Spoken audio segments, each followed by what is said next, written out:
울산 남구의 김견원입니다. 부자로 되신 걸 먼저 축하를 드리고요. 파워포인트 좀 띄워주시면 파워포인트를 중심으로 해서 질문 드리도록 하겠습니다. 이번 청문회를 준비하면서 대북 인권운동가로 알려져 있는 수잔 솔티에게 사실 정인으로 혹은 참고인으로 신청을 했는데 여당 측에서 거절을 하는 바람에 결국 이메일로 된 답변을 여기서 말씀을 드리게 되어서 매우 유감스럽게 생각합니다. 2000년도 6월에 우리 후보자께서 주제로 열렸던 NSC의 그 대북 전단 살포 행위와 관련해서 질문했더니 이런 답변이 왔습니다. 한국의 전 정권, 그러니까 문재인 정권 이전 정권이겠죠.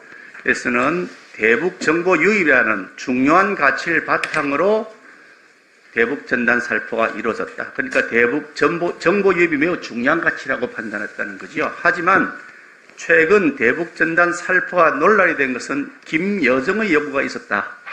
그리고 김정은이 권력을 유지하는 방법의 하나로서 북한 주민들을 외부로부터 그 어떤 정보 습득도 하지 못하고 차단하고 고립시키기 위한 것이다. 라고 하면서 여기에서 비극은 대한민국 국회가 북한으로의 정보 유입을 중단하는 법을 통과시켰다는 사실 자체를 넘어서 김정은 체제의 이익을 주기 위한 조치를 취했다. 이렇게 아주 적나라하게 평가를 해놨습니다. 또 이어서 그 다음 화면을 보면 그 유엔에서의 북한 인권 결의안 채택에 대해서 계속 불참하고 있는 소극적으로 입장이 전환된 것 관련해서 물어봤더니 대한민국은 유엔 내에서 김정은 체제가 매일 전방위적으로 자행되고 있는 인권 유린 행태 및 범죄 행위에 대해 지속적으로 주의와 주의와 집중을 환기시키는 리더로서의 역할을 해야 된다. 그러니까 주도적 역할을 할 책임이 대한민국 정부에 있다는 뜻이죠. 이어서 북한 주민들의 권리를 옹호하고 정진하기 위한 도의적 책임 그리고 헌법적 책임을 진 국가는 전 세계에 대한민국 하나밖에 없다. 북한 주민들의 권리를 옹호하고 정진하는데 가장 헌법적 책임, 도의적 책임을 진 나라는 대한민국 하나밖에 없다. 이런 뜻이죠. 그런데 문재인 정부와 김정은의 잔혹 행위를 눈앞에 두고서 침묵을 유지한 것은 한국의 매우 어두운 역사 중 하나로 기억될 것이다. 일어났습니다. 그 다음 화면을 보시면 그 외교부 장관으로서 이제 후보자가 취해야 될 우선의 정책이 뭔지 물었더니 몇 가지를 제시했는데 그 중에 하나가 이렇게 되어 있습니다. 김정은이 북한 주민들에게 자행하는 일들에 대해 대한민국 정부가 우려를 표명하지 않는다면 결국 우리 대한민국 정부는 김정은의 적이고 김정은이가 북한 주민을 보호하고 있다라고 하는 김정은의 거짓말, 김정은의 그 홍보 거짓말을 돕는 꼴이 된다. 문재인 정권은 정보 유입을 막는 것이 아니라 오히려 더 확대하기 위해서 북한과 대한민국의 인권 NGO들을 지원해야 한다. 그들이 다양한 공로, 수로, 육로 등으로 대북 정보 유입을 최대화시킬 수 있도록 지원해야 된다라는 입장을 밝혔습니다. 그럼에도 불구하고 대북 전단 살포에 대해서 매우 부정적으로 하고 있는 현 정부의 조치가 결국 후보자가 과거에 계속 해왔던 것의 일련선상에 있다고 보는데 대북 전단 살포를 이렇게 전면 금지하는 것은 대한민국 정부의 헌법적 책임 그리고 도의적 책임에 부합하지 않는 것이다. 따라서 리더로서의 역할을 하도록 다시 한 번 더 이 부분에 대해서 정책의 전환이 필요하다 생각하는데 후보자의 생각은 어떠십니까? 네, 북한 인권 문제에 대해서는 그 심각성에 대해서는 저희도 잘 인지를 하고 있고, 북한 인권 상황의 실질적 개선을 위해서 정부도 계속 가능한 그런 노력을 하고 있다는 말씀을 드리고요. 다만 대북 전단 살포 문제는 인권 차원보다는 그 현재의 그 접경 지역에서의 냉정한 상황 인식이 필요하다고 봅니다.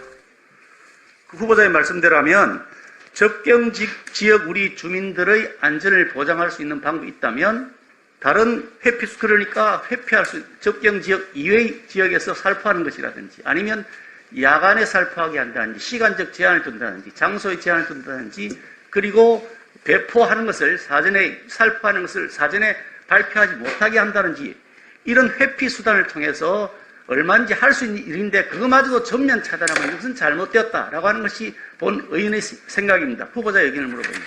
의원님 말씀도 뭐 그런 시각에서 볼 수 있겠는데요. 사실은 대북 전단 살포 문제는 남북 정상이 상호 적대 행위를 금지하는 첫 번째 조치로서 접경 지역에서의 이런 그 선전을 서로 금지하기로 약속을 했습니다. 판문점 선언에. 거기 전단 살포도 포함이 되어 있었습니다. 그래서 이거는 좀 별개의 문제라고 보고요. 잘 아시는 것처럼 2010년도 알겠습니다. 계속 하겠다 이런 말씀인데 시간 관계상 전혀 의견을 바꿀 생각이 없다는 것인데 결국은 대한민국이 인권 반인권 국가가 될 것이다 라고 하는 우려를 금할 수가 없다는 말씀 드리고요. 마지막 질문을 드리겠습니다. 국제사회에 있어서 북한의 비핵화 의지가 없다는 것은 이미 거의 공인된 것이라고 보여지는 상황입니다. 쿠웨이트 주재에 북한 대사 대리하던 유현우 씨가 최근에 언론 인터뷰한 것에 의하면 김정은은 비핵화할 수가 없다. 북한의 핵 능력은 체제의 안정과 직접적으로 연결된다. 라고 이렇게 막 공개적으로 이미 선언을 했고 미국의 외교협회 스테어즈 센터장의 발언도 북한의 북핵은 압도적인 1등의 위협이다. 전 세계적으로 미국에 대해서는 얘기겠지만요. 그리고 그게 비핵화는 아예 물 건너갔다. 북한의 핵 포기가 불가능하다. 핵 포기는 없다는 것이 워싱턴의 컨센서스가 되었다라고 이렇게 노골적으로 이제 선언을 하고 있는 마당입니다. 그런데 북한의 비핵화 없이 항구적인 평화가 가능합니까? 비핵화가 없이는 평화 불가능하다고 봅니다. 그런데 지금 북한은 아예 비핵화할 수 없을 뿐더러 금년 1월 노동당 대회에서 밝혔던 것처럼 아예 핵무기의 완성 단계까지 이르렀는데 무슨 방법으로 앞으로 비핵화를 추진할 것인지 구체적인 보관을 말씀해 주시기 바랍니다.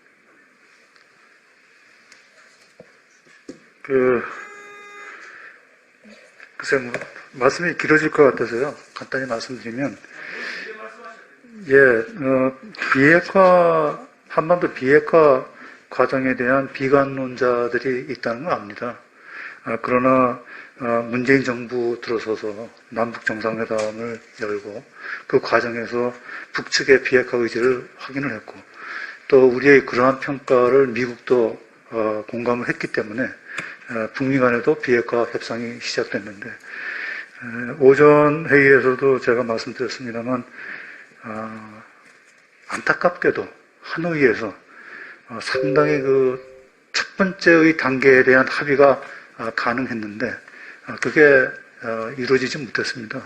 그 이후에 비핵화 협상 과정이 좀 중지되어 있는데, 이거는 언제든지 저희가 볼 때는 다시 재개할 수 있는 그 가능성이 충분히 있다고 봅니다.